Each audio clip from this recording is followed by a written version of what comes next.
ഒരു സിനിമയ്ക്ക് ഒരു കാലഘട്ടത്തിൽ തന്നെ ട്രെൻഡ് സെറ്റ് ചെയ്യാൻ സാധിക്കുന്നു. ഇത് ചുമ്മാ പറയുന്നതല്ല. പോയ കാലങ്ങളിലുള്ള ഓരോ സിനിമകൾ എടുത്തു നോക്കുമ്പോൾ ചില സിനിമകൾക്ക് ഫാഷൻ മേഖലയിലും അതുപോലെ മനുഷ്യരുടെ ചിന്താഗതിയിലുമെല്ലാം കോമൺ ആയിട്ട് ഒരുപാട് ചേഞ്ചസ് കൊണ്ടുവരാൻ പറ്റും. പുതിയ പുതിയ ട്രെൻഡുകൾ കൊണ്ടുവരാനും പറ്റും. ഇന്ന് അതുപോലത്തെ ചില സിനിമകളെക്കുറിച്ചാണ് ഞാൻ പറയുന്നത്. നമുക്ക് കേട്ടു നോക്കാം. വീഡിയോ തുടങ്ങുന്നതിന് മുൻപ് ഒരു ചോദ്യം. സിനിമകൾ നിങ്ങളുടെ ഫാഷൻ സ്റ്റൈലിനെയോ നിങ്ങളുടെ ഭക്ഷണ ശൈലിയെയോ അല്ലെങ്കിൽ ഏതെങ്കിലും ഒരു ഭക്ഷണത്തിനെ നിങ്ങൾ ഇൻട്രൊഡ്യൂസ് ചെയ്യുകയോ വല്ലതും ചെയ്തിട്ടുണ്ടോ? അങ്ങനെ ചെയ്തിട്ടുണ്ടെങ്കിൽ ആ സിനിമ ഏതാണെന്നും ആ സിനിമ നിങ്ങളെ ഇൻഫ്ലുവൻസ് ചെയ്തത് എങ്ങനെയാണെന്നും ഒന്ന് കമൻറ്റ് ചെയ്തേക്കുക. ആദ്യമായി നമുക്ക് നമ്മുടെ ഷാജി പാപ്പനിൽ നിന്ന് തന്നെ തുടങ്ങാം. ആടെന്ന് പറയുന്ന സിനിമ, പ്രത്യേകിച്ച് അതിൻ്റെ 2ാം ഭാഗം റിലീസ് ചെയ്ത സമയത്ത് നല്ല ഇമ്പാക്റ്റ് ക്രിയേറ്റ് ചെയ്ത ഒരു സിനിമയാണ്. ഇതിലെ ഓരോ കഥാപാത്രങ്ങളെയും ആളുകൾ ഒരുപാട് അങ്ങ് ഇഷ്ടപ്പെടുകയും ചെയ്തിട്ടുണ്ട്. എന്നാൽ എടുത്തു പറയേണ്ട ഒരു കാര്യം, അതിൽ ഷാജി പാപ്പൻ എന്ന് പറയുന്ന ജയസൂര്യയുടെ കഥാപാത്രത്തിൻ്റെ മുണ്ടാണ്. അന്ന് ഇതുവരെ കണ്ടിട്ടില്ലാത്ത വെറൈറ്റി സ്റ്റൈൽ ഓഫ് മുണ്ട്, അതായത് 2 ഷെയ്ഡുള്ള മുണ്ട്. ആ മുണ്ട് ആ സിനിമയിൽ ഷാജി പാപ്പൻ എന്ന കഥാപാത്രം ഇട്ട് കണ്ടതിന് ശേഷം എത്രത്തോളമാണ് ആ ഒരു മുണ്ട് വിട്ടുപോയതെന്നറിയോ? എനിക്കിപ്പോഴും ഓർമ്മയുണ്ട്. ആ സിനിമ ഇറങ്ങിയ സമയത്ത് വളരെ ഫേമസ് ആയിട്ട് ആളുകൾ ഇത് ഉപയോഗിക്കുന്നത് കണ്ടിട്ടുണ്ട്. ഇതുപോലെ തന്നെയാണ് നീലാകാശം പച്ചക്കടൽ ചുവന്ന ഭൂമി.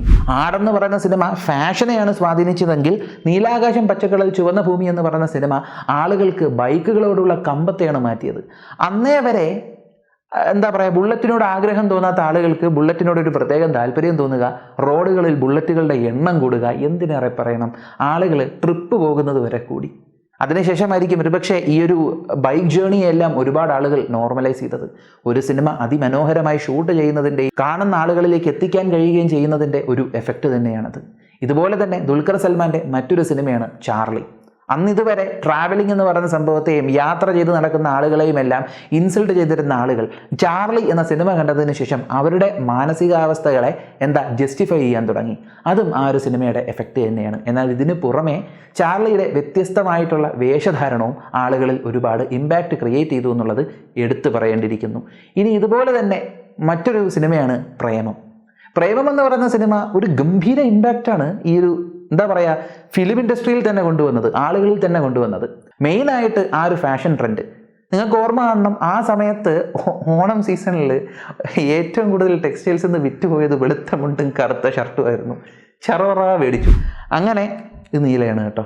അപ്പോൾ ഈ വെളുത്ത മുണ്ടും കറുത്ത ഷർട്ടും നമ്മൾ റോട്ടിലൂടെയൊക്കെ ട്രാവൽ ചെയ്യുമ്പോൾ ഈ ഒരു വസ്ത്രം ധരിക്കുന്ന ഒരു ഗ്രൂപ്പ് ഓഫ് ആളുകളെങ്കിലും നമുക്ക് കാണാൻ കഴിയുമായിരുന്നു. അത്രത്തോളം ഇമ്പാക്റ്റ് ക്രിയേറ്റ് ചെയ്തു.